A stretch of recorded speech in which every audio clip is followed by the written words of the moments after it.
Bien, bueno, ahora sí les doy la bienvenida a todos y a todas. Este es el taller de ejecuciones previsionales organizado por la Comisión de Seguridad Social de la Asociación de Abogados de Buenos Aires. Ya vamos a dar inicio a la actividad y voy a presentar a los expositores.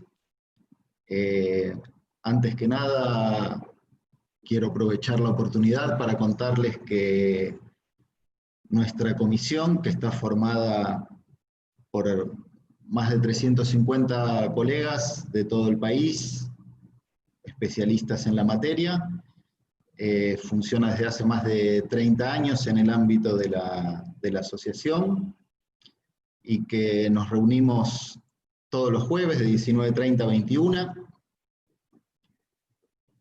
Incluso en estos tiempos de pandemia seguimos haciéndolo a través de la vía remota como para esta actividad. Así que queremos invitar a todos los colegas que deseen participar, se pueden comunicar con la asociación a través de la página que figura en los afiches que estamos compartiendo en este momento. También, como hacemos habitualmente en nuestras reuniones, en nuestras actividades, o hacíamos en nuestras actividades académicas, que se desarrollaban de manera presencial, siempre invitamos a los colegas que quieran participar como invitados por una reunión de nuestra comisión, que pueden hacerlo, y en caso de que sea de interés para ustedes, pueden después decidir asociarse. Así que para eso también se pueden comunicar a través de la página de la asociación. Quienes ya son socios también pueden hacerlo de la misma manera. Y para quienes... Voy a dejar también mi dirección de correo electrónico para aquellos que son socios y tengan interés de participar de las reuniones de comisión, que como les decía, son los jueves de 19:30 a 21. Así pueden recibir las instrucciones para conectarse, y aquellos que deseen participar como invitados por una vez, también podemos hacerlo. Ahí estoy dejando mi casilla de correo. Veo que hay algunos mensajes que dicen que no se escucha. No sé si es algún problema de cada uno, si alguno de los expositores que tiene micrófono abierto me puede decir si me están escuchando bien. No, se escucha bien, se escucha bien. Perfecto. A lo mejor, entonces, si alguno tiene algún inconveniente, puede verificar que esté conectado correctamente al audio en el Zoom. Ahora, por las dudas, lo voy a escribir en el chat cuando empiece la participación para que todos puedan participar sin problema. Como ustedes pueden ver, esta actividad también está siendo transmitida en forma simultánea por YouTube. Ahí pueden acceder al link para conectarse, y además aclaro que esta actividad va a ser grabada. La vamos a empezar a grabar a partir de este momento, y después la vamos a subir a través de los canales de difusión de la asociación, que la van a poder ver a través de la página. Les decía que nosotros desarrollamos actividades académicas con cierta frecuencia. Esta primera mitad del año, con la situación de la pandemia y la búsqueda de volver a reunirnos por este medio, nos hizo tener un volumen menor al que tenemos habitualmente. De hecho, hicimos pocas actividades, hicimos una relacionada con movilidad nada más, pero a partir de esta segunda mitad del año tenemos un programa de actividades periódicas cada 2 o 3 semanas. Ahí ya tienen la próxima, que es una jornada sobre reparación histórica, el alcance de la cosa juzgada y las causales de nulidad del acuerdo, que va a estar a cargo de 2 colegas de nuestra comisión, que son el doctor Marcelo Brasburg y la doctora Silvana Capese, que es la vicepresidenta de la asociación. Yo no me presenté, soy Federico Perkovich, presido esta comisión. También tenemos una actividad que es un curso básico de la materia, que está orientado hacia los profesionales que deseen iniciarse en la materia, y también al público en general, aquellas personas que trabajan en un estudio jurídico previsional o desean hacerlo. Y como les decía, también van a encontrar toda la información y las posibilidades de inscripción en la página. La actividad de la reparación histórica todavía no está disponible si entran ahora en la página para la inscripción, pero va a estar disponible la inscripción a través de la página, que es el único medio para inscribirse, a partir del viernes. Ahora sí, para dar inicio al taller, voy a presentar a la primera expositora, es la doctora María Andrea Romero, que es abogada, que integra nuestra comisión desde hace más de 15 años, así que voy a dejar de compartir la pantalla donde estábamos anunciando las actividades. La voy a invitar a María Andrea a que desilencie el micrófono, y les cuento antes que el formato de la actividad: vamos a tener dos paneles. Va a hablar primero la doctora Romero, después el doctor Stasevich. Vamos a hacer una pequeña pausa en el medio para descansar, y después vamos a seguir con las exposiciones de los doctores Carlos Pepe y Nicolás Gattinoni. Y después, si queda tiempo, vamos a ver si hay alguna pregunta, alguna inquietud, que siempre se puede canalizar a través del chat. Yo voy a tratar de estar atento a los comentarios que se hacen por esa vía. Bueno, doctora María Andrea Romero. Muchas gracias, Federico, por la invitación, y estoy muy contenta y espero aportarles nuevas ideas respecto de la prestación básica universal, si bien es un tema que se ha hablado muchísimo en los distintos foros. Voy a compartir pantalla. Buenas tardes a todos los colegas de todo el país.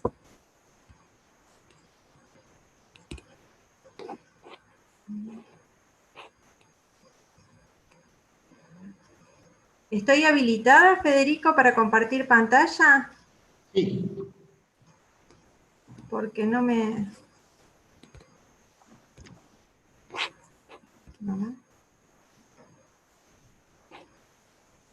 No me ofrece la opción. Bueno, a ver, disculpa, voy a ver si te puedo asistir de alguna manera.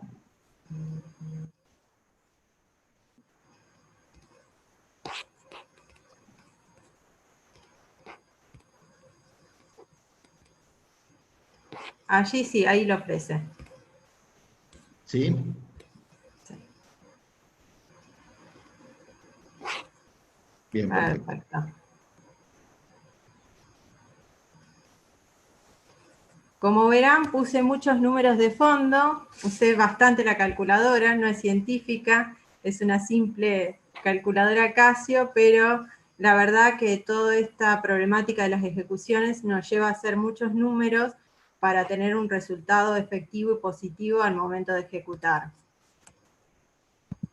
Vamos a empezar por el concepto básico que todos manejamos, que es la prestación básica universal, en su origen 2,5 por el AMPO o MOPRE, así era definido, y la fijación del AMPO en 80 pesos desde abril del año 1997.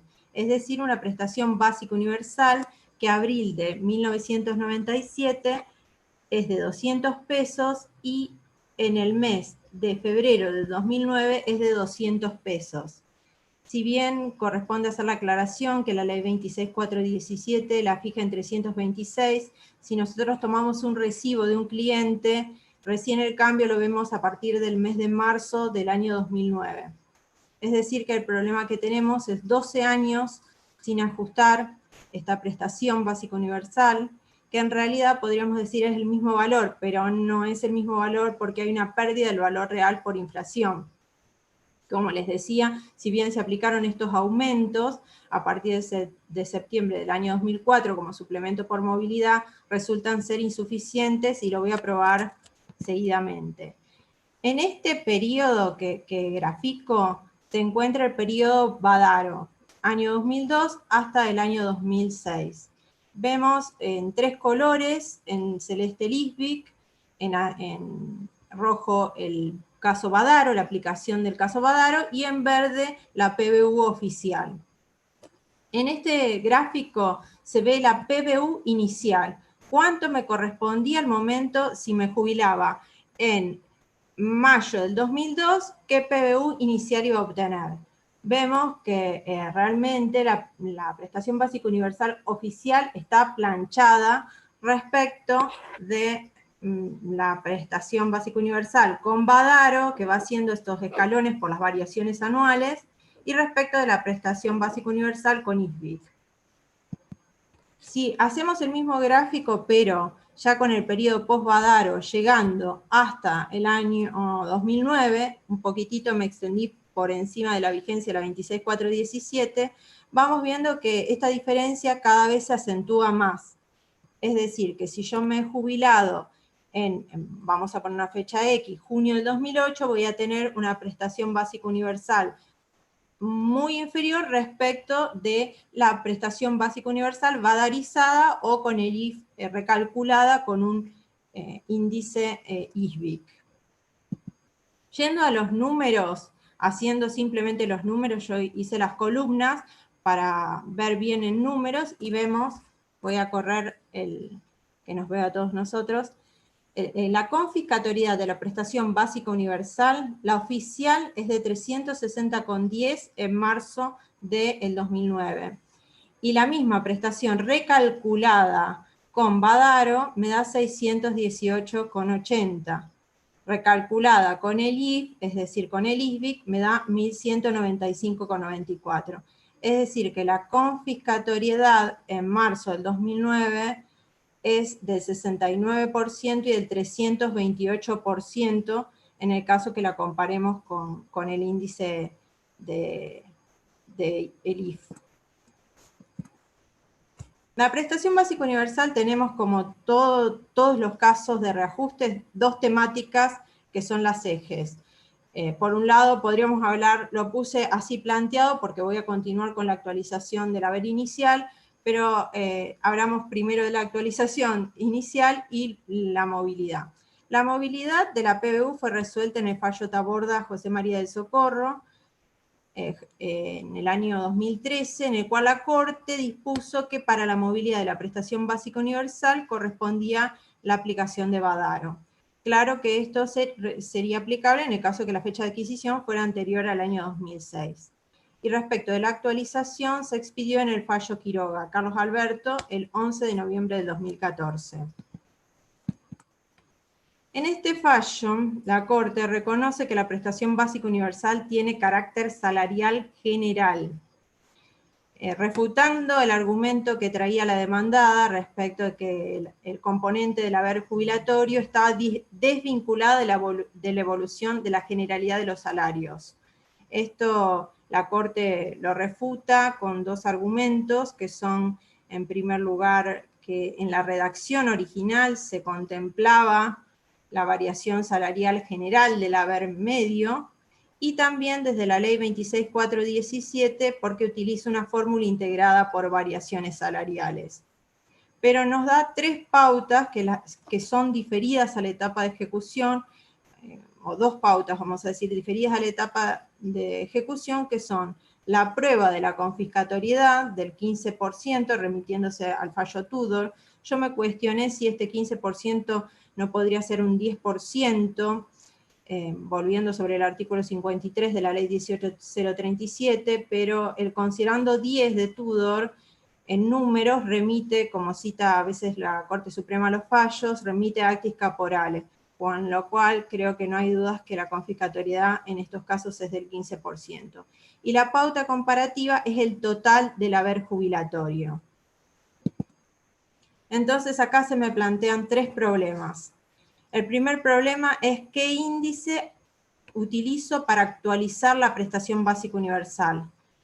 El segundo problema es si ese índice lo utilizo de corrido hasta la fecha de adquisición del derecho. Y en tercer lugar, si la ley 26.417 me fija una PBU que no sea cuestionable.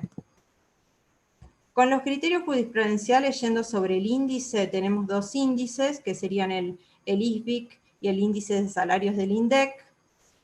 Uno fue seleccionado con anterioridad al fallo Quiroga por la sala 3, en el caso Bruso, y otro fue seleccionado por la sala 1, en el caso Pérez José, en el año 2009.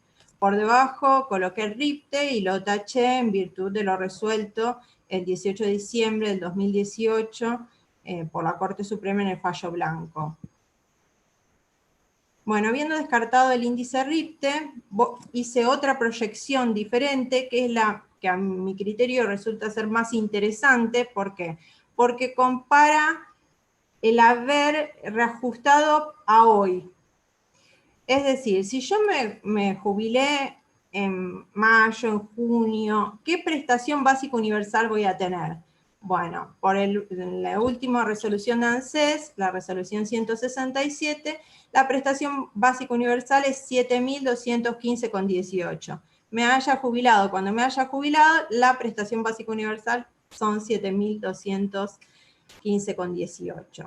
Por otro lado, si yo mi prestación básica universal la recalculo en su haber inicial por Badaro, obtengo esta línea. Badaro, por supuesto, más aumentos de ley.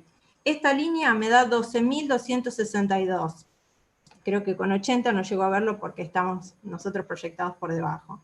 Y si utilizo el ISBIC, veo que hay solo un periodo que mi prestación básica universal va a ser inferior a los 12.262. Y esto sucede porque el ISBIC tiene un retraso, recién se puede ver el incremento en los salarios a partir de mayo del 2003. También vemos que la línea de ISBIC va en algunos momentos descendiendo en virtud de que apliqué el ISBIC con Badaro. En este periodo yo recalculo la prestación básica universal con el ISBIC, pero luego voy a acceder a la movilidad de Badaro. Entonces, como la movilidad de Badaro es anualizada, en ese caso tengo un descenso de la prestación básica universal en términos finales. En este cuadro proyecté lo mismo, pero por el periodo siguiente. Lo hice hasta septiembre del 2006, porque ya, como pueden observar, las líneas continúan iguales y parejas. Vemos que la prestación básica universal oficial sigue siendo siempre la misma, la de Badaro sigue siendo la misma, y la prestación básica universal recalculada con ISBIC se ubica en los 23.000 pesos, que sería el ISBIC hasta febrero del 2009, y luego aplico los aumentos de ANSES. Ese sería si recalculara la prestación básica universal en la 26.417, aplicando el ISBIC hasta marzo del 2009, obtendría esta prestación básica universal. En este gráfico miré 3 ISBIC. ¿Cómo 3 ISBIC? 3 ISBIC porque lo analicé de la siguiente manera. ¿Cómo algunos fallos jurisprudenciales reinterpretan el criterio de Quiroga y dicen que a partir de marzo del 2009 no corresponde reajuste? Vemos que tal criterio implica que nuestra prestación básica universal cae al precipicio, porque venimos en verde, las 3 líneas coinciden, y vemos que esto es una injusticia que es irrefutable, porque hay una caída impresionante e indiscutible a mi criterio. Luego tengo la proyección continuando el ISBIC, que no es el criterio que actualmente siguen las salas, porque tenemos el fallo Altuil, Ackerman y Golovka, que son los 3 fallos que me interrumpen el recálculo del haber inicial a marzo del 2009. Entonces sería esta línea con el criterio de interrumpir el índice y la línea roja si continuamos con el índice. ¿Qué podemos deducir a la inversa de lo que siempre pensamos? Siempre pensamos, ¿me reajusta o no me reajusta? Ya sabiendo cuánto me reajusta la prestación básica universal, que voy a tener 12.000 si reajusto por Badaro, que voy a tener un promedio de 20.000 si reajusto con ISBIC, pensándolo inversamente voy a poder ver qué colectivo de jubilados se van a ver afectados o no por este reajuste. Es decir, que pensándolo inversamente, si yo recalculo la PBU con Badaro, mi PBU es de 12.262,80, pero solamente van a reajustar haberes menores a 33.650 pesos, ¿sí? Generalmente en nuestra cartera manejamos reajustes que con el ISBIC en la prestación compensatoria, en la prestación adicional por permanencia, rondan en un promedio, en un haber medio de 50.000 pesos, ¿sí? En rangos generales. De modo que si utilizamos el ISBIC, que también proyecté en la primera presentación, nos da un promedio de 16.200. Entonces acá se amplía el margen de reclamos que tenemos, porque va a incluir haberes menores a 60.000 pesos por el 15% de confiscatoriedad. Con la PBU por ISBIC hasta el 2006 vamos a poder reclamar el reajuste en jubilaciones o prestaciones, beneficios previsionales hasta 60.000 pesos. Si tomamos la última PBU, que es la de ISBIC a marzo del 2009, allí vemos que casi todo el colectivo de jubilados va a poder hacer su reclamo por PBU. Yo puse 2 montos porque, bueno, en realidad veremos en la próxima filmina que uno puede tomar como base de comparación la prestación básica universal respecto de la prestación compensatoria y la adicional por permanencia histórica, es decir, la inicial, o la podemos tomar respecto de la reajustada. De acuerdo a esa decisión, nos vamos a encontrar con la problemática del tope, ¿sí? Porque si yo reajusto 109.000, me encuentro siempre con el tope y no voy a poder aplicar el tope del haber máximo, que hoy es 113.000 pesos. Puse la fórmula de confiscatoriedad. Esta fórmula de confiscatoriedad es mi fórmula, es la que yo uso de calculadora, sencilla. Generalmente yo he visto todas las fórmulas que proyectan la merma, descuentan una PBU, otra PBU. Para mí esta es la fórmula sencilla, que es tomar el haber sin reajustar, sin la PBU reajustada, y luego el haber con la PBU reajustada, y luego el haber con la PBU oficial. Los divido y le resto 1, que en realidad restar 1 significa volver al porcentaje. Le puse I por 100, es la confiscatoriedad, pero bueno, 0,2 es igual que el 20%, ¿sí? Por ejemplo, tengo que mi prestación, mi jubilación, vamos a decirlo así, con reajuste en la PBU son 36.000 pesos. Mi prestación sin reajuste en la PBU son 30.000 pesos, los divido, eso me da 1,2, le resto 1 y me da 0,2. Lo multiplico por 100 y me da el 20%. Hay que tener en cuenta siempre, con cuidado, que es diferente la confiscatoriedad respecto de la quita, porque la quita toma como eje el haber ya reajustado y la confiscatoriedad toma el haber sin reajustar, y de allí se parte, ¿sí? Esta es la fórmula que yo utilizo, que me resulta sencillo porque generalmente presento los dos cálculos, el cálculo sin el reajuste de la PBU y el que tiene reajuste de la PBU, lo divido y me parece que no hay discusión al respecto. Aquí debajo coloqué los 2 criterios que se pueden utilizar. Uno es el que siempre sostiene el contador Gattinoni, que yo lo escucho siempre, que él manifiesta que nos abre también el juego el plantear la comparación sin reajustar la PC y la PAP, o sea, tomar el haber inicial con una PBU inicial y luego compararlo con la PBU reajustada, que nos llevaría a algo similar a reajustar, a comparar PBU con PBU, algo similar, ¿no? No exactamente igual. Aquí jugué con todos los índices que encontré algunos más, pero bueno, no eran salariales, y es indiscutible que esta PBU está retrasada, está vieja, está muy devaluada respecto de cualquier índice que querramos comparar. Por ejemplo, tomamos el salario mínimo vital y móvil, bueno, es menos de la mitad. El RIPTE con 2 variaciones, el ISBIC, índice de salarios, siempre tomemos la variable salarial que tomemos, esta PBU es baja. Entonces, un poco contestándome las preguntas que me había hecho, considero que el índice adecuado es el ISBIC.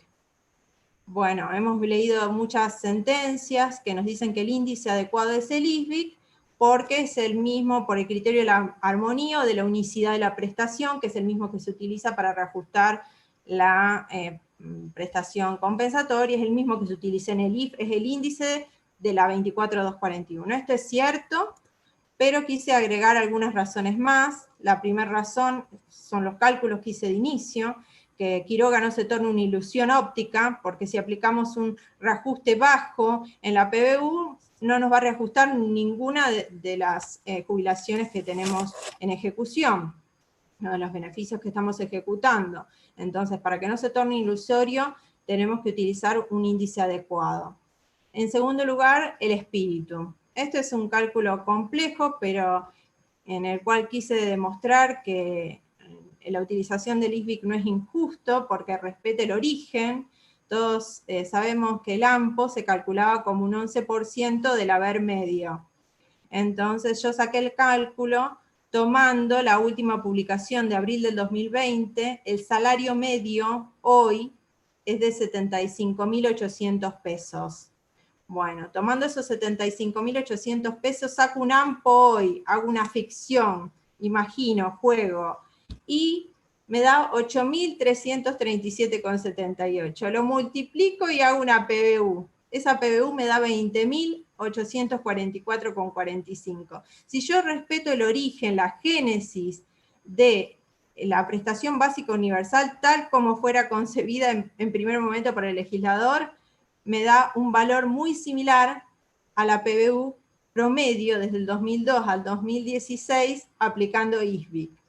Y acá no me pueden decir que da mucho, que da poco, que utilizo una pauta objetiva de comparación.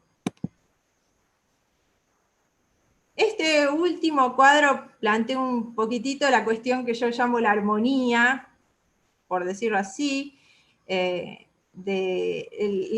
cómo va influyendo la prestación básica en el haber medio. Vemos que en un principio, en el año 2001-2002, esta prestación básica universal en el haber jubilatorio, ¿sí? Acá estoy comparando jubilaciones, prestaciones, beneficios de la seguridad social. En un principio representaba casi el 60% del haber. Y vemos que, sin hablar de reajustes, vemos que va cayendo su valor real en términos de representación en el haber. Por último, quiero verificar que esta caída es aún más abrupta, porque cuando tomamos el haber jubilatorio hoy, tomamos un 60% de beneficios que accedieron a través de las moratorias previsionales. Es decir, el haber jubilatorio promedio está en los 23.000 pesos, pero tiene una fuerte influencia del haber mínimo, porque la mayoría de estos casos que han accedido por moratoria son beneficios mínimos. O sea que hoy por hoy el impacto de la PBU en el haber es muy bajo. Respecto a la 26.417 y el carácter distributivo de la PBU, un poco quise contradecir los argumentos que se suelen usar, puesto que generalmente se manifiesta que fue la voluntad legislativa fijar un monto, establecer un monto fijo, y que ese monto no se puede discutir porque fue dado elegido por el legislador. Bueno, por un lado nos encontramos que la Corte Suprema viene diciendo que es una herramienta de distribución, que este monto es igual para todos los jubilados, obviamente que tiene mayor implicancia porcentual en los haberes más bajos. Ahora bien, si es igual para todos los jubilados, implica que no podemos utilizar un criterio diferente para los jubilados de la Ley 26.417. No reviste ninguna criterio, no podemos sostener válidamente que le vamos a dar una prestación diferente a aquellos jubilados de 26.417. Esto ha llevado a sostener el argumento de la suma fija, pero en realidad este concepto solo refiere a la independencia de la remuneración personal.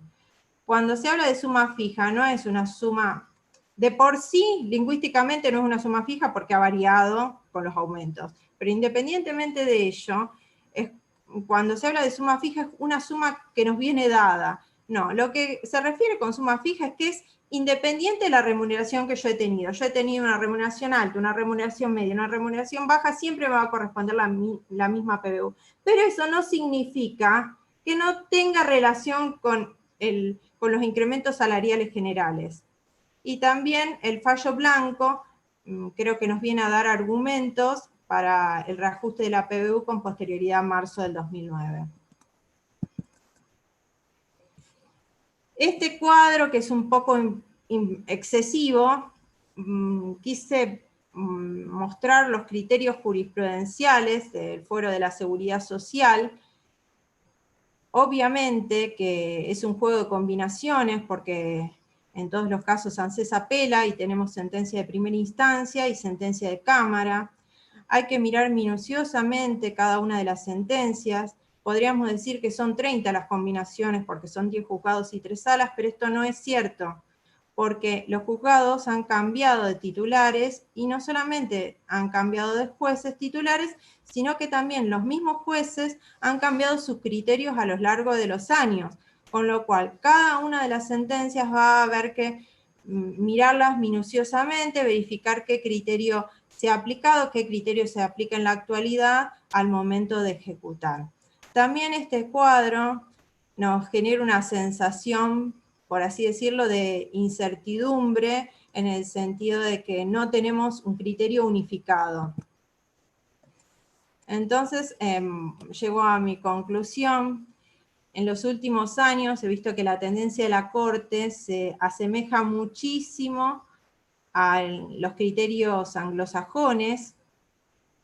No digo que sea una importación de un sistema foráneo, porque nosotros tenemos nuestras improntas que son muy autóctonas, pero utilizando una comparación que siempre menciona el doctor Sagüez, que en el mercado de la axiología jurídica, hoy por hoy, los valores de igualdad y seguridad jurídica tienen una alta cotización para la sociedad.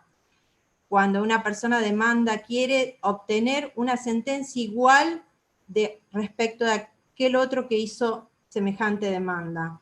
Quiere tener seguridad jurídica, busca una respuesta, busca un equilibrio, busca tener una similitud en un precedente.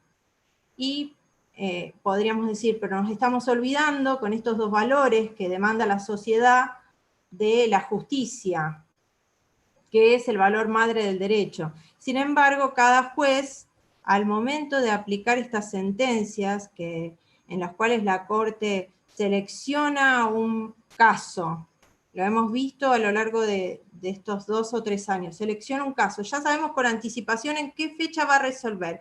Ese caso lo selecciona en base a que va a tener una repercusión jurídica y además que va a tener un impacto en la sociedad, y hace el derecho, crea una doctrina judicial.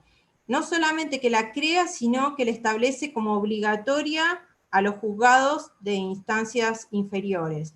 Pero sí queda en el juzgado de instancia inferior una nueva evaluación, un test de razonabilidad si en la aplicación se produce alguna injusticia. Nosotros en Seguridad Social hemos tenido un paradigma, una paradoja, que es la del doble precedente, porque la Corte dice el derecho y pareciera que debiera reiterarlo al derecho. Entonces se expidió en Sánchez y fue necesario aclararlo y hacer un Sánchez 2. Se expidió en Badaro y volvió a expedirse en Badaro, y se expidió en el IF y tuvo que volver a expedirse en el fallo blanco. Nos encontramos hoy con un Quiroga que tiene aplicación y ya comenzaron a existir dudas respecto de su aplicación. Pareciera ser que en Seguridad Social necesitamos un Quiroga 2. Muchas gracias. Muchas gracias, María Andrea, por la excelente exposición y también por haber sido la mentora de esta actividad, que me olvidé de agradecerte, que que bueno, vos trajiste básicamente la propuesta de hacer un taller de ejecuciones, los temas, y fue así como lo fuimos organizando desde la comisión. Ahora vamos a seguir con el tema. Le voy a dar la palabra al doctor Daniel Stasevich. Él, además de ser abogado, es licenciado en sistemas y también es miembro de nuestra Comisión de Seguridad Social y actualmente es el secretario de la comisión. Así que, doctor Stasevich, bienvenido y lo escuchamos.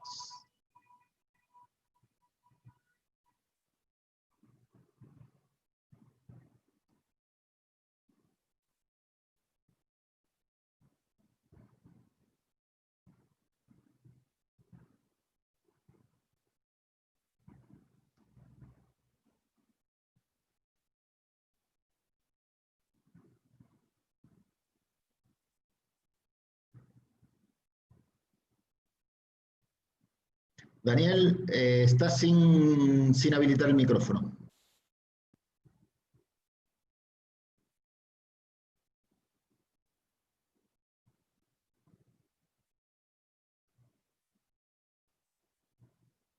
No te escuchamos todavía, Daniel, ¿eh? Ahora sí. Perfecto. Ahí está. Perfecto. Bueno, entonces voy a compartir la pantalla.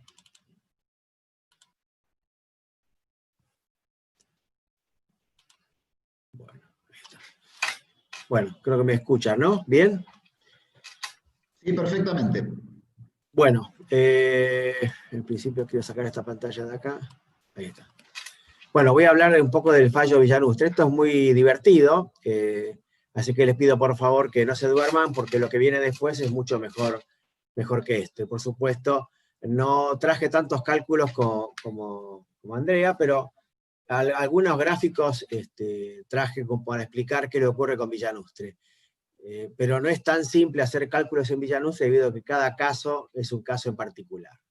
Yo voy a hacer simplemente hablar primero de la jurisprudencia, un fallo muy antiguo, se llama Valles, donde acá simplemente lo que se toma la Corte como ejemplo es que dice que los índices utilizados por la Secretaría de Estado de Seguridad Social para calcular los beneficios herían inequívocamente el principio de razonabilidad que imponen las normas legales que mantengan coherencia con las reglas constitucionales. Esto lo traigo a colación porque es el que a partir de acá o antes también empieza a dar origen de cuando terminamos comparando el salario del jubilado, el haber del jubilado, con el haber de actividad, ¿sí? El fallo Z, que dice que la Corte aceptó como válida las circunstancias de que hubiera un instrumento extraño al criterio establecido por el 18.037 para determinar la movilidad de las prestaciones. Hasta aquí solo estamos hablando de la movilidad, ¿sí? No estamos hablando del cálculo del haber. Digo porque voy a hacer referencia a los fallos y vamos a darnos cuenta que en realidad Villanustre dice cosas extremadamente simples y que son tomadas como si el fallo fuera muy importante y en realidad dice muy poca cosa. Villanustre es de diciembre del 91, y aquí lo que dice simplemente en un párrafo final, también hablando de la movilidad, es que sin perjuicio de lo expresado, que era el tema de la movilidad y cómo se calculaba la movilidad, y que estábamos utilizando un índice extraño al que utiliza la administración, estos no podrán exceder en ningún caso los porcentajes establecidos por las leyes de fondo. No habla de salario en actividad, dice que no podrán exceder. Creo que simplemente esto fue tomado como un elemento para limitar, como el salario del activo al momento del cálculo de la jubilación, nunca puede exceder. Y siempre estamos hablando de índices extraños a lo que utiliza la administración para la movilidad.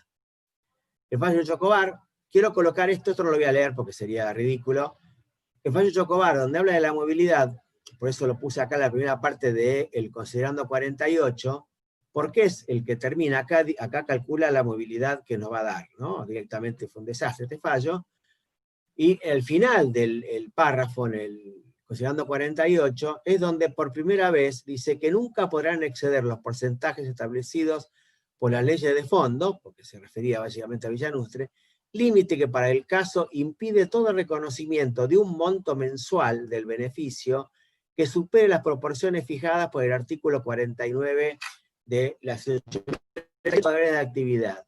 En realidad la sentencia de hoy deberían decir, debe aplicarse el final del párrafo final de considerando 48 de Chocobar, y no decir de Villanustre, que básicamente Villanustre no dice exactamente lo que se pretende aplicar hoy con Villanustre.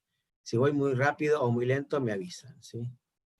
Y después viene el fallo Mantegazza, que también lo tenemos en cuenta. Nosotros decimos, bueno, aplicando Mantegazza no se puede ser muy riguroso respecto de Villanustre. Entonces me dediqué 5 minutos a determinar qué era lo que decía Mantegazza, donde simplemente siempre tomamos el mismo párrafo, y es lo que colocan en las sentencias, que es que la aplicación no se puede hacer la aplicación mecánica de Villanustre, sino simplemente hay que utilizarlo cuando se desvirtúan las prestaciones previsionales, haciéndolas alcanzar niveles irrazonables.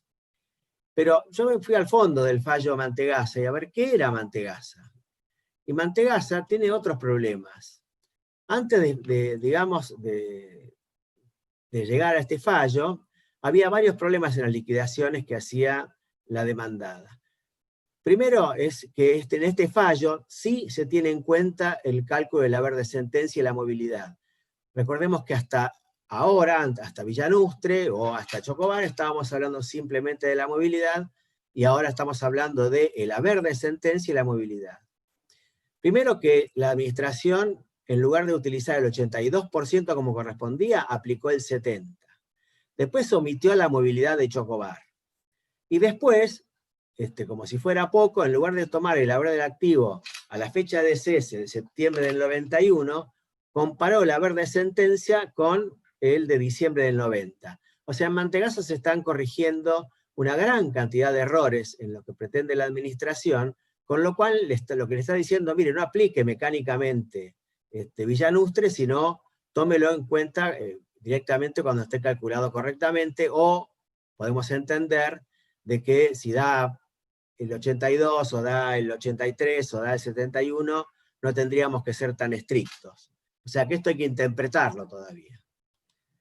Y después vamos a las resoluciones con las cuales la administración pretende establecer y calcular Villanustre después en las sentencias judiciales, ¿no? Recuerden que siempre estamos en la aplicación de índices extraños a la administración, tanto para el cálculo del haber como para la movilidad que se aplica en periodos determinados.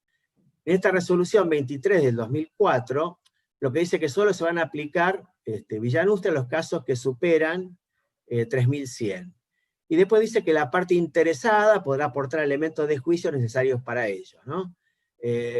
Si uno revisa sus propios casos, el caso de tener el haber a 3.100, digamos, es el tope de ese momento, que después prácticamente quedó congelado. Por eso hubo casos donde los haberes, se aplicaba Villanustre, donde haberes que estaban inferiores al tope jubilatorio. Lo que ocurría era que simplemente esta resolución, si uno la tomaba taxativamente, hablaba de 3.100, ¿sí? Igual, de cualquier manera, hay personas en la administración que dicen que Villanustre se debe aplicar sobre todo, sino sobre los casos que superan el tope jubilatorio. Después aparece esta resolución, que es la 58 del 11, que es la que más nombran los jueces. Acá se crean dos coeficientes y se crea lo que se llama el Villanustre objetivo, ¿sí? Hasta ahora veníamos con el subjetivo, que es buscar la profesión, tomar los saberes que cobraría hoy en día o durante todo el cálculo del retroactivo, y hacer la comparación aplicando el artículo 49. Estamos hablando, por supuesto, de hasta ahora de la 18.037, porque cuando nos metemos en la 24.241 tenemos otros elementos complicados. Pero ellos avanzan sobre la 24.241 y crean dos coeficientes. Uno es que el salario al cese dividido el máximo de convenio, cuando había un convenio salarial, y eso crea un coeficiente que es la pauta salarial objetiva. Y otras, donde no hay un salario de convenio, se toma el salario que cobraba la persona en ese momento, en la fecha de cese, el salario al cese, y lo divide por el salario mínimo vital y móvil, que aquí aparece como un elemento que hoy tenemos en cuenta, y se crea la otra pauta salarial objetiva, donde eso es lo que vamos a multiplicar por el coeficiente en cada uno de los meses. Para leyes anteriores a la 24.241 se aplica el cálculo del beneficio, o sea, en el caso del 70, 82 o lo que correspondía, o el 78. Que recordemos que ese porcentaje del artículo 49 no tenía que ver con la cantidad de años de aporte, sino que tenía que ver con la edad a la que la persona se jubilaba. Pero para la ley 24.241, acá diría que es un hecho de la administración, dice, no, mire, es el 70% en todos los casos. ¿Sí? Esto después lo vamos a discutir en varios casos para ver, creo que la mayoría de los elementos ha tomado ahora el 100% para estos casos. Y ahora sí viene la circular 70 del 14, que es la que tenemos que mirar ahora, que, perdón, ya en la circular anterior, ya sí se colocaba como que se revisaba Villanustre cuando superaba el tope jubilatorio. ¿Sí? Ya desaparecía el 3100 y se colocaba el tope de ese momento. Recuerden que ya estaba vigente la 26.417. Aquí lo que hace de vuelta es colocar de vuelta la circular anterior, pero desaparece toda la parte de convenio y se crea simplemente el coeficiente, que es el salario al cese, por el salario mínimo vital y móvil. Siempre va a haber una discusión que la vamos a plantear al final, por qué se toma el salario al cese, ¿no?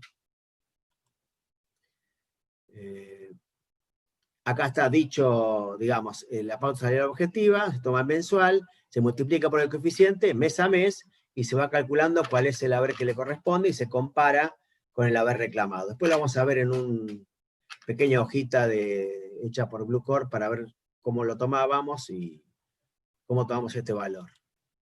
Bueno, acá hay un cuadro que es cuál es nuestra problemática. Los colores no son antojadizos, pero tenemos Villanustre como subjetivo y objetivo, y en cada ley, si aplicamos el objetivo o el subjetivo para cada una de las leyes, qué es lo que no es lo que nos conviene, sino qué es lo que realmente ocurre en cada uno de esos casos.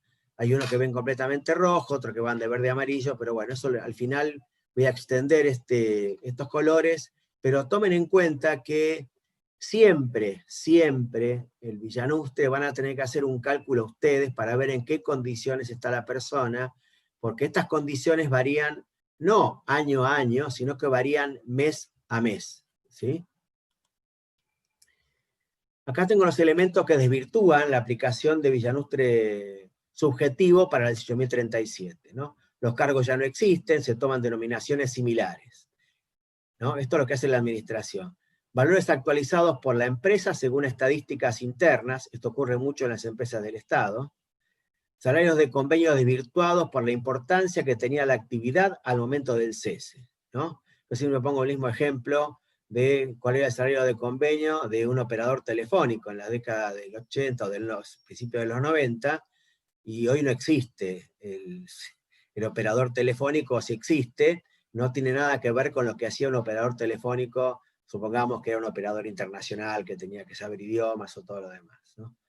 Después tenemos consultas a empresas con nombres similares que pertenecen a otra actividad. O sea, el ANSES pide a una empresa que se parece el nombre o se parece a la actividad, y toma esa otra actividad y le pide los salarios de cargos que por supuesto no existen, pero le pide algo similar, ¿no?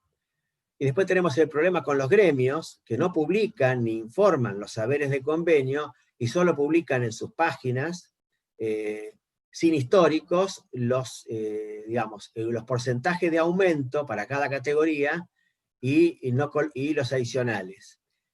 Esto es un caso muy común. Si uno pretende llamar a un gremio para pedirle, por ejemplo, cuánto gana tal persona en un gremio determinado, esa información no existe. Y después tenemos empresas privadas que no cumplen con los requerimientos. Aquí voy a poner caso típico, el gremio bancario. Traten ustedes de conseguir cuánto gana un gerente de banco, un vicepresidente de un banco, o no sé, o un cargo alto de un banco, a ver si obtienen cuál es el salario que la persona ganaría hoy o fue ganando en los últimos años, y no se lo van a informar. Y ni siquiera en el caso de los bancarios, yo por lo menos personalmente he obtenido que el gremio me entregue cuáles son los convenios que utilizan, porque realmente tienen un convenio distinto para cada banco, lo cual es bastante complicado de entender. Acá puse algo que publicó la doctora Falcón. Ella hizo un trabajo muy importante después del fallo Capomasi. Y ¿para qué? ¿Por qué defiende ella el Villanustre objetivo en la aplicación sistemática? Yo para colocar una opinión de otra persona, que no es prácticamente la que yo tengo, pero que sí tiene su importancia tener cuáles son los argumentos de la doctora Falcone. Acá dice que es importante la cantidad de años entre el cese y el momento que está a aplicar Villanustre, cosa que es completamente cierto. La desaparición de la empresa donde trabaja el interesado, cambios estructurales en la empresa existente, cambios tecnológicos que desvirtúan el salario del actor, yo acá tengo ciertas dudas, sustitución del actor por personal más joven con menores salarios, y la dificultad de probar el salario del interesado en la empresa donde trabajó, por cuanto la determinación se encuentra al arbitrio y criterio de quien extiende la certificación respectiva, sin la posibilidad de impugnar esa fijación. Esto es quizás lo más importante que tenemos a la hora de aplicar el subjetivo. Yo no puedo, puedo impugnar judicialmente lo que presenta la empresa, pero tampoco puedo, no tengo pruebas para que la empresa me entregue todos los salarios de esa empresa para que yo pueda comparar si realmente la persona ganaría eso de seguir en actividad o no. Que por supuesto que, como dice la doctora Falcón en la conclusión de su trabajo, que es muy importante, yo lo recomiendo leerlo, está en la revista Jubilaciones y Pensiones. Pretender descubrir cuál sería el salario del afiliado si hubiera continuado en la actividad es una entelequia. Esto es completamente cierto, porque no se pueden determinar sueldos sucesivos de un hombre que por su edad ya no puede trabajar. Por tal causa creemos que lo que se puede es determinar cuál sería el valor adquisitivo del salario del cese desde el momento de la jubilación hasta el presente, partiendo de la base de que el afiliado nunca pudo continuar trabajando.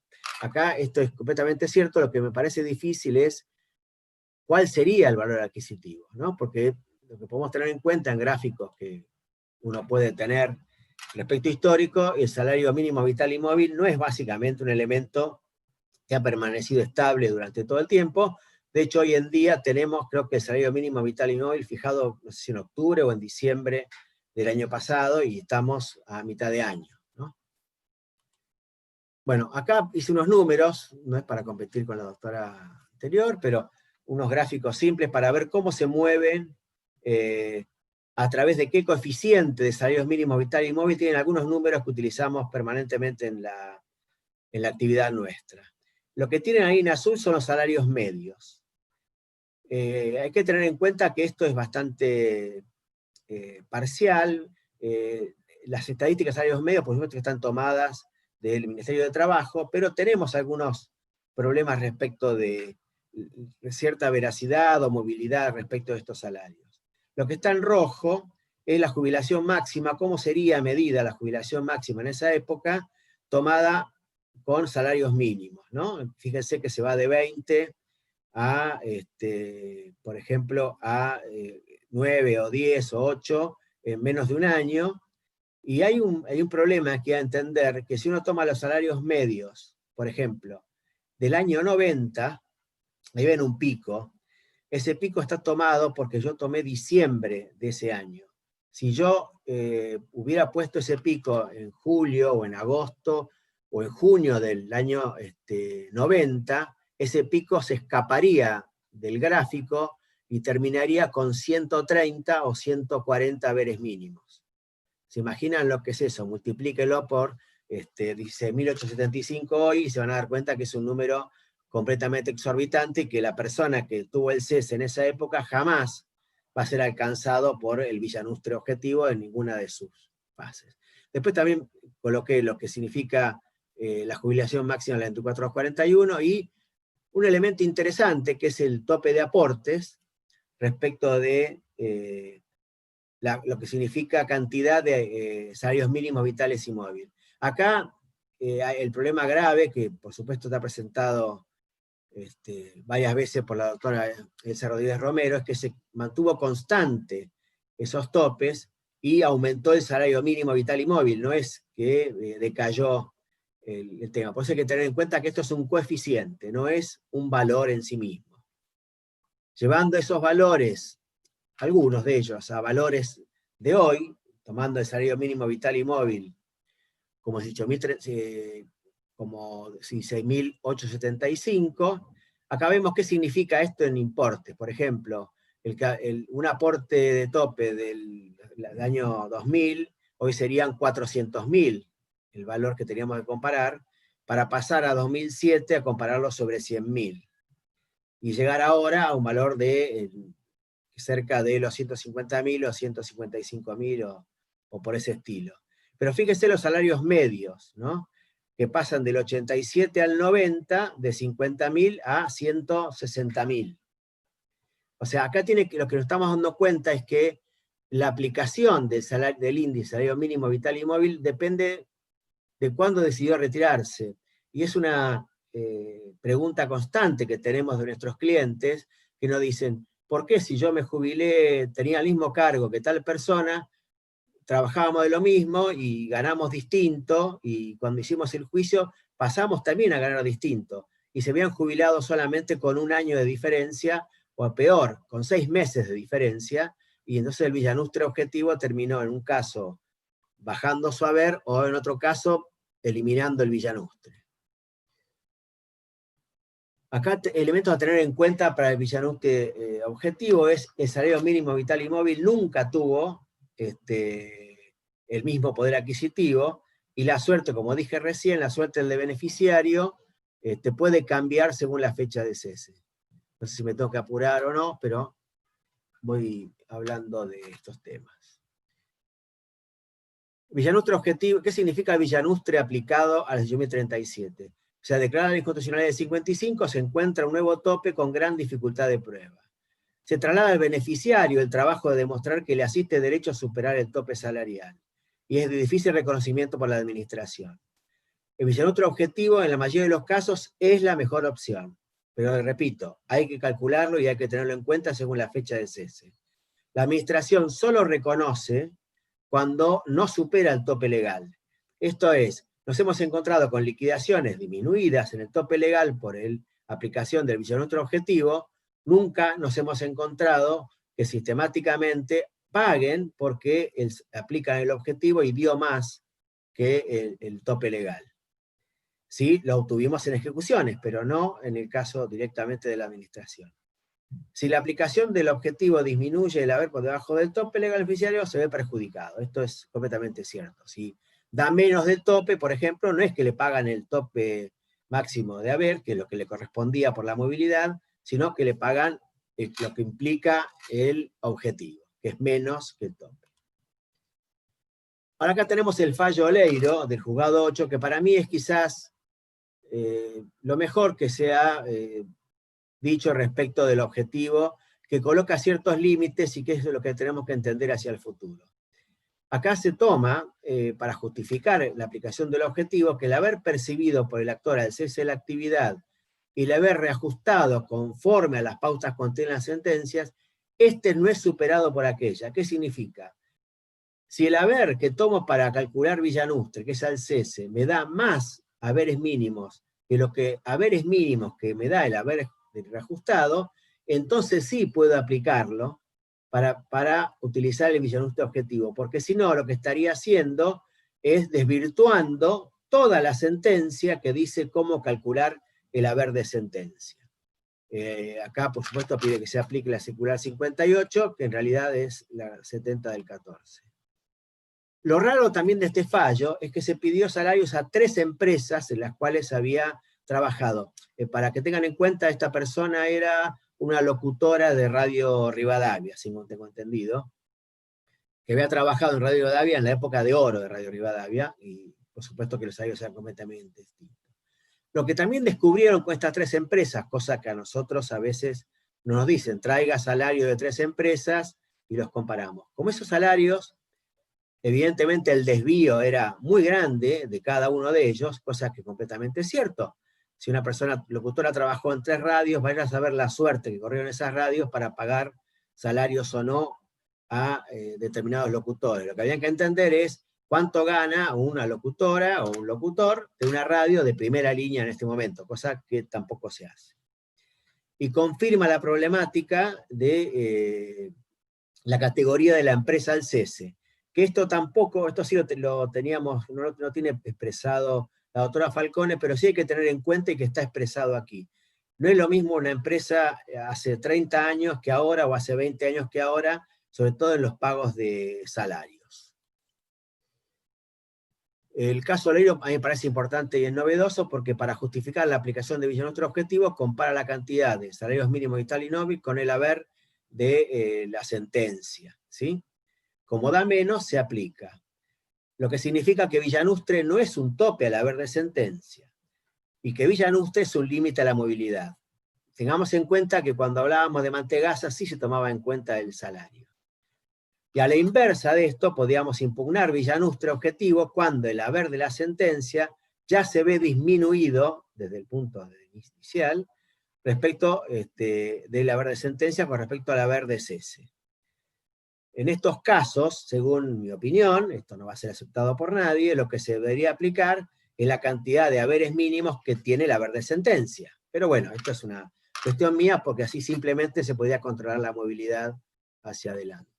Esto es un caso práctico cuando no saben cómo tomar el cálculo de haber de sentencia para tomar Villanustre. Cuando hacen el cálculo del haber de sentencia, recuerden esto, es haber de sentencia, no haber de caja, porque el haber de caja está hecho anualmente, y se toma de diciembre este haber que figura aquí, que es el último.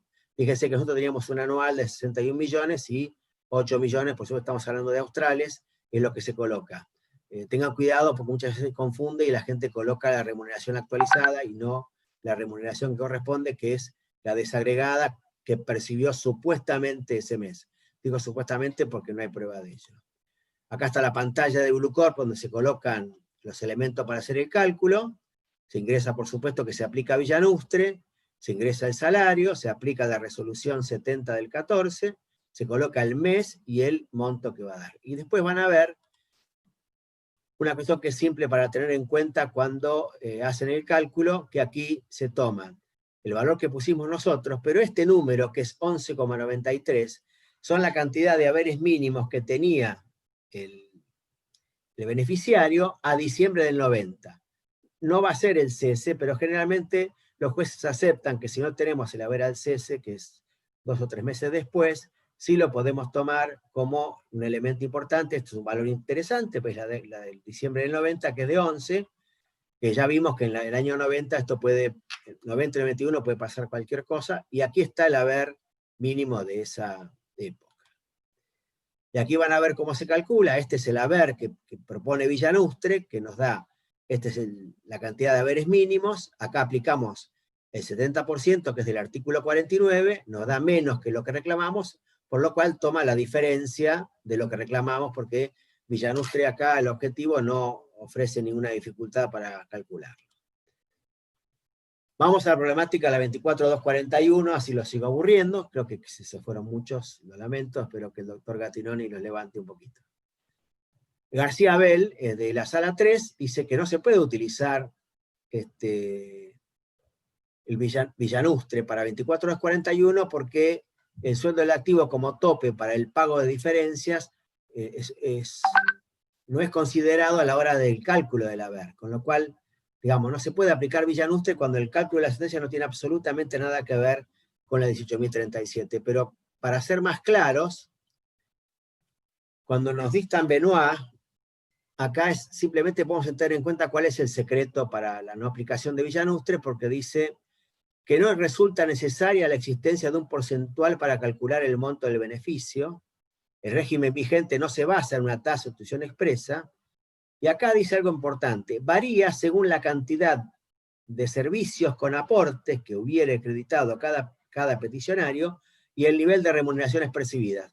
Recuerden que esto era para limitar lo que era Betancourt y limitar el porcentaje de entregar el haber, pero utilizándolo para Villanustre, si Villanustre pretende aplicar una proporcionalidad respecto del haber al cese, habría que tener en cuenta no solo el salario, sino la cantidad de años que aportó. Eso sería una forma de aplicar Villanustre de alguna manera para 24 horas 41. Mientras no se tenga en cuenta eso, vamos a estar en problemas o en injusticias. El fallo Capomazzi es novedoso porque en la sentencia misma le indica, cuando dicta la sentencia de reajuste, no en la ejecución, dice que el organismo deberá determinar la relación que existe en el salario al cese y el salario mínimo vital y móvil, y ahí proyectarlo según el artículo 49 de la 8.037. Lo que no sabemos es a qué artículo 49 se refiere, si le calculó los años a la persona o se le calculó la edad a la persona por la 18.037, porque este es un fallo de 24.241. Esto es lo que originó cierta gente donde se pretendía aplicar directamente el Villanustre objetivo como un elemento para acelerar los juicios. Y acá dice, pues evita dilatar en forma desmesurada el reconocimiento, porque esto significa que, como dicen las circulares del ANSES, tienen que enviar por lo menos pedido a 2 o 3 empresas el salario del activo. Como ha ocurrido habitualmente, las causas en trámite ante esta sede, en las que por distintas circunstancias facta es extremadamente difícil, imposible determinar cuál sería el haber que percibiría el afiliado de continuar activo. Esto estamos completamente de acuerdo. Esto es imposible de determinar. Ahora, en lugar de eliminar el Villanustre, porque es imposible de determinar, estamos inventando algo que nada dice la ley por la cual se jubiló y que tampoco significa una proporción, el artículo 49, que no sabemos básicamente cómo lo va a aplicar. A ver, ¿qué ocurre aquí con el Villanustre para 24.241? Superados los recortes de, por supuesto, el 24, el 26, el 9 y el 25, el 24.241, que después van a explicarle cómo se resuelve ese tema, superados los topes de remuneraciones actualizadas, declaradas la inconstitucionalidad del 9 de la 24.463, aparece un nuevo tope que dilata las liquidaciones y las ejecuciones. El artículo 49 se ha transformado en un tope salarial. O sea, esto es básicamente lo que uno entiende en algunos juzgados de cómo aplican el Villanustre. Bueno, aquí es simplemente para que vean cómo va a ir un poco desapareciendo el Villanustre para las jubilaciones futuras, porque aquí he tomado el máximo de aportes, a ver cuántos son los años necesarios para calcular, para llegar al tope salarial. Fíjense que va de 17, en la época del 2001, 2010, al 20, pero hoy en día necesitamos 42 años para calcular. Aquí tómelo con pinzas, ¿no? Pero porque estamos en una problemática distinta del 17 al 18. En el cálculo del haber, necesita 42 años. Y para superar el 15%, necesita 48 años de aportes. Aquí puede haber situaciones de, por supuesto, de remuneraciones simultáneas que se tomaron, o algunas que no se tomaron, o la persona que ha trabajado 50 y pico de años, y en ese posible momento ahí sí van a tener un tema con Villanustre. Pero fíjense, estamos hablando de gente que tuvo el aporte del tope, y para Villanustre van a tomar el que efectivamente percibió, ¿no? También hay un fallo que yo no puse de Aerolíneas Argentinas, donde dicen que también se toman, para el caso de Villanustre, los no remunerativos. Eso lo podemos ver. Aquí simplemente es qué pasa con los 30 años de aporte normal. Fíjense cuándo superaba el tope salarial. También, por supuesto, esto es Disney, ¿no? Aplicado, ganaba el tope de aportes, se le aplicó el IF, se le aplicó todo, perfectamente la movilidad. Fíjense cómo fue decayendo este valor asintótico respecto del eje de las X, en todo caso, el asintótico, donde va a ir terminando a un haber fijo que va a ser simplemente 1,5 por 30 años, más del máximo de aportes, 1,5 por cada año de porcentaje, más la PBU, que por supuesto vendrá la discusión que dijo la doctora Romero antes. Bueno, vean este colorcito que yo puse antes, los voy a acelerar porque ya están todos dormidos. Esto sería una forma de ver cuál es la problemática de Villanustre en cada uno de los años con la fecha de cese. No tomen en cuenta rigurosamente esto, porque dentro de cada uno de estos cuadraditos rojos puede haber un verde, pero no lo tomen en cuenta como estoy. Piensen que estos verdes no son iguales a estos verdes hay que revisarlo más. y los amarillos son donde estamos en peligro. Aquí, por supuesto que para mí esta zona es roja, porque simplemente no se puede aplicar el objetivo en los últimos años de la 24241. Estos gráficos los van a tener, no hay problema en tener en cuenta. Yo pienso que Villanustre va a seguir siendo un problema para los casos antiguos y desaparecerá en el futuro. Voy a decir dos cositas más y ya me voy. ¿Por qué se toma el haber al cese, no el haber promedio o el haber de sentencia? Bueno, algún día tendrás que resolver eso. El salario mínimo vital y móvil se ha transformado, para algunas jubilaciones, en un índice de movilidad. El artículo 49 debería ser interpretado a los efectos de la aplicación de Villanustre para 24241, como dice Benoit, una combinatoria de salario y años, no puede ser solamente el salario. O sea, Betancourt y Hartman para los saberes menores es lo que vamos a pedir, y Villanustre van a pedir ellos cuando superen el artículo 9.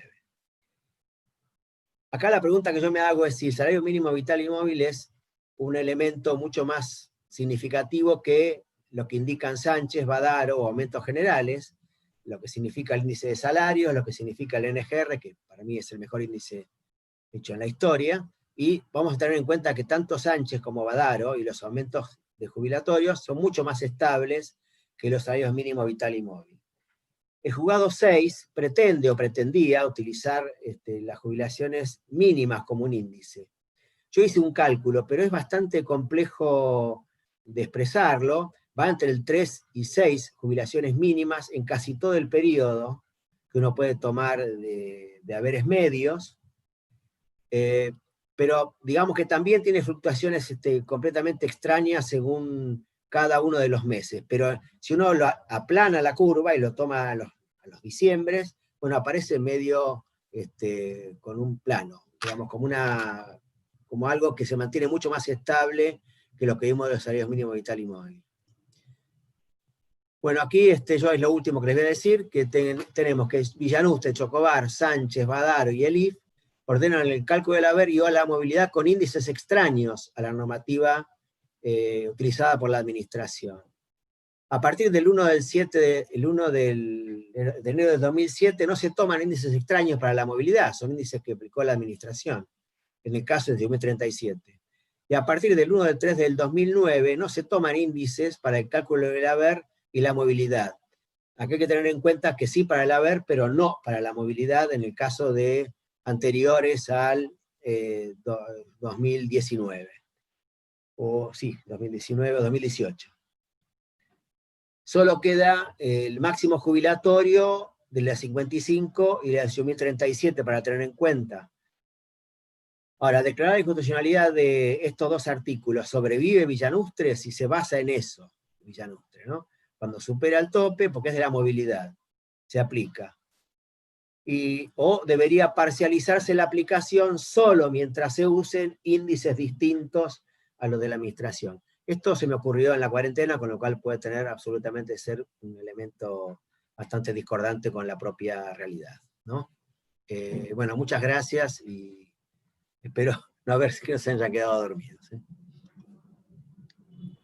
Muchas gracias, Daniel, excelente, como siempre. Bueno, ahora lo que les proponemos es hacer una pausa de unos 15 minutos. Si les parece, retornamos 17:35 para las últimas dos exposiciones. A medida que fueron habiendo preguntas en el chat, fui tomando nota, así si en todo caso queda tiempo una vez finalizada la actividad, voy a ir transmitiendo las preguntas a los expositores. Así que aprovecho que ahora somos más que cuando iniciamos, somos 420 por acá y unos cuantos más que no puedo determinar por YouTube. Así que decía, aprovecho para comentarles que nuestra comisión, la Comisión de Seguridad Social de la Asociación de Abogados, se reúne todos los jueves de 19:30 a 21.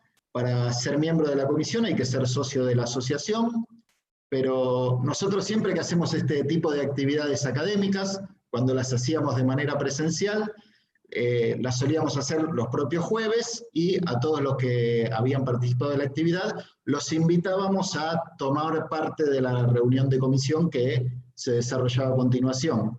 Como no existe esta posibilidad, porque es muy largo para hacerlo virtual todo seguido, decidimos hacer las actividades académicas el miércoles, pero para respetar esta tradición, a cualquiera que quiera participar como invitado por una vez para ver de qué se trata, y si le interesa puede formalizar su asociación y su incorporación a la comisión, los invitamos a participar de este jueves o del siguiente por una vez, así que para eso pueden informarse a través de la página de la asociación, y si quieren, voy a dejar acá de nuevo mi dirección de correo, así si quieren me escriben directamente, fperkovich@estudioperkovich.com.ar, lo acabo ahí de pegar en el chat. También tenemos otras actividades académicas que estamos desarrollando. La próxima es el miércoles 12 de agosto, también a la misma hora. Es una actividad sobre reparación histórica, la eventual nulidad del acuerdo transaccional, y que ahora, mientras hacemos la pausa, voy a dejar un pequeño recordatorio donde va a pasar esa actividad.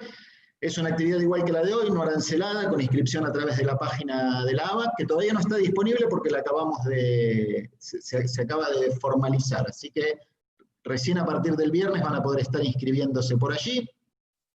Y la otra actividad que también les voy a dejar el aviso es el curso básico de Derecho Previsional, orientado a profesionales que recién se inician en la materia, o al público en general, empleados de estudios jurídicos previsionales, o quien desean serlo. Bueno, creo que eso es todo por el momento. Retomamos, como les decía, 17:35. Un aviso más. Igual esto lo voy a seguir avisando todo el tiempo, porque veo que están preguntando. La actividad esta está siendo grabada y la vamos a subir en la página web de la asociación.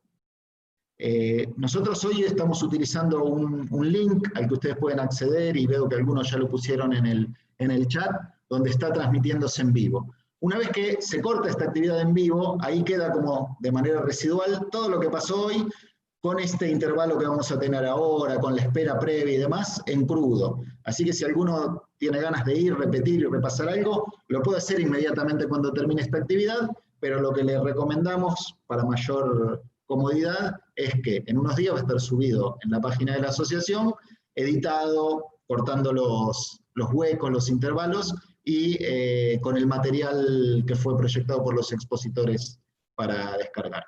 Así que bueno, nos reencontramos 17:35.